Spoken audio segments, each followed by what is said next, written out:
ನಮಸ್ತೆ ಎಲ್ರಿಗೂ. ನಾನು ಚೆನ್ನಾಗಿದ್ದೀನಿ, ನೀವೆಲ್ಲ ಚೆನ್ನಾಗಿದ್ದೀರಾ ಅಂತ ಭಾವಿಸ್ತಾ ಇದ್ದೀನಿ. ಇವತ್ತು ನಾನು ಬೆಳಗ್ಗೆ ಬೇಗ ಎದ್ದು ಕೆಂಪೇಗೌಡ ಇಂಟರ್ನ್ಯಾಷನಲ್ ಏರ್ಪೋರ್ಟಿಗೆ ಬಂದೆ. ಯಾಕಂದರೆ ಇವತ್ತು ನನ್ನ ಬಿಸ್ನೆಸ್ ಟ್ರಿಪ್ ಕೊಚ್ಚಿನ್ಗೆ ಸ್ಕೆಡ್ಯೂಲ್ ಆಗಿತ್ತು, ಅದಕ್ಕೋಸ್ಕರ.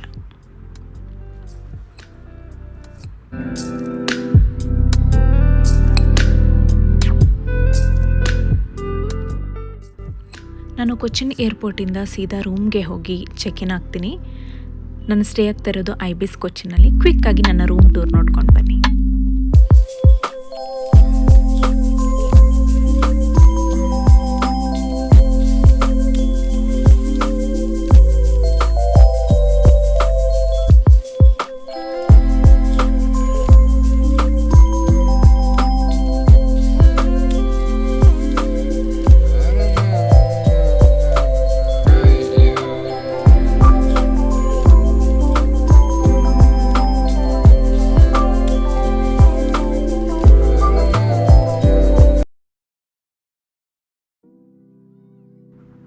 ನಾನು ಕೊಚ್ಚಿನ್ಗೆ ಬಿಸ್ನೆಸ್ ಟ್ರಿಪ್ಗೋಸ್ಕರ ಬಂದಿರೋ ಕಾರಣ ನನ್ನ ಕೆಲಸ ಎಲ್ಲ ಮುಗಿಸ್ಕೊಂಡು ಮತ್ತೆ ವಾಪಸ್ಸು ಹೋಟೆಲಿಗೆ ಬಂದು ಫ್ರೆಶ್ ಅಪ್ ಆಗ್ತೀನಿ. ಯಾಕಂದರೆ ಹೊರಗಡೆ ವೆದರ್ ತುಂಬ ಸೆಕೆ ಅಂತ ಅನ್ನಿಸ್ತು ನನಗೆ.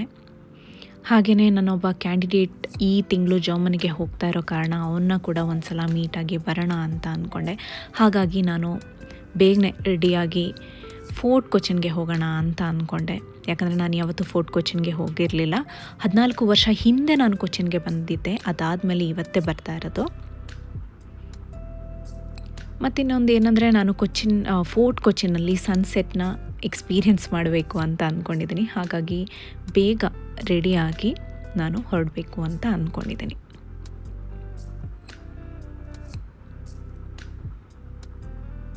ಹಾಗಾಗಿ ನಾನು ಕ್ಯಾಬ್ ಬುಕ್ ಮಾಡಿಕೊಂಡು ಫೋರ್ಟ್ ಕೊಚ್ಚಿನ್ಗೆ ಹೊರಟೆ. ಆದರೆ ಆನ್ ದಿ ವೇನೇ ಸನ್ಸೆಟ್ ಆಗೋಯಿತು. ಇನ್ನೊಂದೇನೆಂದರೆ, ನನಗೆ ಈ ಕೊಚ್ಚಿನ್ ಸಿಟಿಯಲ್ಲಿ ಬಂದು ನನಗೆ ತುಂಬ ಚೆನ್ನಾಗಿರೋಂಥ ಎಕ್ಸ್ಪೀರಿಯೆನ್ಸ್ ಆಯ್ತಾ. ಯಾಕಂದರೆ ಇಲ್ಲಿನ ಕ್ಯಾಬ್ ಡ್ರೈವರ್ಸ್ಗಳಾಗಲಿ, ಆಟೋ ಡ್ರೈವರ್ಸ್ಗಳಾಗಲಿ, ಒಂದು ಹೋಟೆಲ್ ಅಥವಾ ಒಂದು ರೆಸ್ಟೋರೆಂಟ್ಗೆ ಹೋದಾಗಲಿ ತುಂಬ ಚೆನ್ನಾಗಿ ಮಾತಾಡಿಸ್ತಾರೆ. ನನಗೆ ತುಂಬ ಖುಷಿಯಾಯಿತು.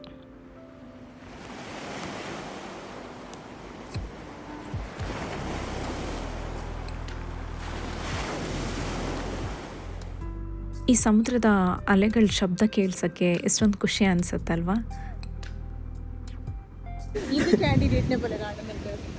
ഹലോ ഗൈസ്, പ്രത്യേകിച്ചൊന്നും പറയില്ലതേ പോട്ട്.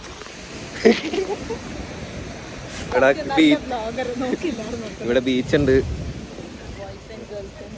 ഗേൾ ഫ്രണ്ട്സ് ഉണ്ട്. ഞങ്ങൾ മാത്രം കാൻഡിഡേറ്റും മാമും, പക്ഷെ ആർക്കും അറിയാൻ പാടില്ല. ಈ ಫೋರ್ಟ್ ಕೊಚ್ಚಿನಲ್ಲಿರೋಂಥ ಸ್ಟ್ರೀಟ್ಗಳು ಎಷ್ಟು ಚೆನ್ನಾಗಿದ್ದಾವೆ ಗೊತ್ತಾ. ತುಂಬ ಜನ ಇನ್ಸ್ಟಾಗ್ರಾಮ್ ಅಥವಾ ಫೋಟೋಸ್ ತಗೋತಿದ್ರು. ಯಾಕಂದರೆ ಅಲ್ಲಿನ ಬ್ಯಾಕ್ಗ್ರೌಂಡ್ ಅಷ್ಟು ಚೆನ್ನಾಗಿದೆ. ತುಂಬ ರೆಸ್ಟೋರೆಂಟ್ಗಳಿದ್ದಾವೆ, ಸೀ ಫುಡ್ ರೆಸ್ಟೋರೆಂಟ್ಗಳು ಎಲ್ಲ.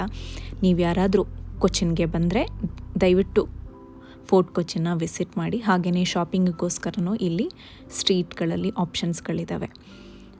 ಡಿನ್ನರ್ ಮುಗಿಸ್ಕೊಂಡು ನಾನು ಮತ್ತೆ ಹೋಟೆಲ್ಗೆ ಬಂದು ಫ್ರೆಶ್ ಅಪ್ ಆಗಿ ತುಂಬ ಟಯರ್ಡ್ ಆಗಿರೋ ಕಾರಣ ಬೇಗನೆ ಮಲ್ಕೊಂಡೆ. ಇದು ನಾನು ಬೆಳಗ್ಗೆ ಎದ್ದು ಬ್ರೇಕ್ಫಾಸ್ಟಿಗೆ ಹೋದಾಗ ತಗೊಂಡಿರೋ ಅಂಥ ಒಂದು ಚಿಕ್ಕ ಕ್ಲಿಪ್ಪಿಂಗ್ಸ್. ಹಾಗೆಯೇ ನನಗೆ ಸ್ವಲ್ಪ ವರ್ಕ್ ಪೆಂಡಿಂಗ್ ಇತ್ತು. ಹಾಗೆ ಆ ವರ್ಕ್ ಎಲ್ಲ ಮುಗಿಸ್ಕೊಂಡು ನಾನು ಬೇಗನೆ ಹೊರಡಬೇಕಿತ್ತು. ಯಾಕಂದರೆ ಮಧ್ಯಾಹ್ನ 1 ಗಂಟೆಗೆ ನನ್ನ ಫ್ಲೈಟ್ ಇತ್ತು. ಆದ ಕಾರಣ ನಾನು ಒಂದು 11 ಗಂಟೆಗೆ ಹೋಟೆಲ್ ಚೆಕ್ಔಟ್ ಮಾಡಿಕೊಂಡು ಹೊರಟೆ. ಐಬಿಸ್ ಹೋಟೆಲಲ್ಲಿ ನಾನು ಸ್ಟೇ ಆಗಿರೋದು ಅಂತ ಹೇಳಿದೆ ಅಲ್ವಾ. ಐಬಿಸ್ ಹೋಟೆಲ್ ಒಂದು ಬಿಸ್ನೆಸ್ ಹೋಟೆಲ್ ಆಗಿರುತ್ತೆ. ನೀವು ಫ್ಯಾಮಿಲಿ ಆಗಿ ಬಂದಾಗ್ಲೂ ಸ್ಟೇ ಆಗ್ಬೋದು.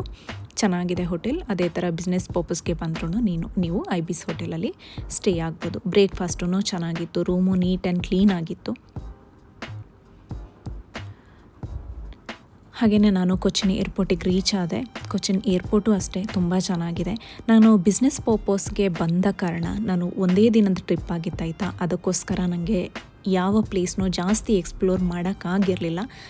ನೆಕ್ಸ್ಟ್ ಟೈಮ್ ನಾನು ಬಂದಾಗ ಡೆಫಿನೆಟ್ಲಿ ನಿಮಗೆ ಬೇರೆ ಪ್ಲೇಸ್ ಕೂಡ ಎಕ್ಸ್ಪ್ಲೋರ್ ಮಾಡಿ ವಿಡಿಯೋ ಮಾಡಿ ತೋರಿಸ್ತೀನಿ. ಕೊಚ್ಚಿನ್ ಏರ್ಪೋರ್ಟ್ ಒಳಗಡೆ ಕೇರಳದ ಟ್ರೆಡಿಷ್ನಲ್ ಆರ್ಟ್ ಫಾರ್ಮ್ಗಳಾದಂತಹ ಮೋಹಿನಿಯಾಟ್ಟಂ ಹಾಗೂ ಕಥಕ್ಕಳಿನ ಎಷ್ಟು ಚೆನ್ನಾಗಿ ಪ್ರದರ್ಶನ ಮಾಡಿದ್ದಾರೆ ನೋಡಿ. ನನಗೆ ತುಂಬ ಖುಷಿ ಆಯಿತು. ಅದಕ್ಕೋಸ್ಕರ ನಾನು ಅದರದ್ದು ಒಂದು ಚಿಕ್ಕ ಕ್ಲಿಪ್ಪಿಂಗ್ಸ್ ತಗೊಂಡಿದ್ದೀನಿ ನೋಡಿ.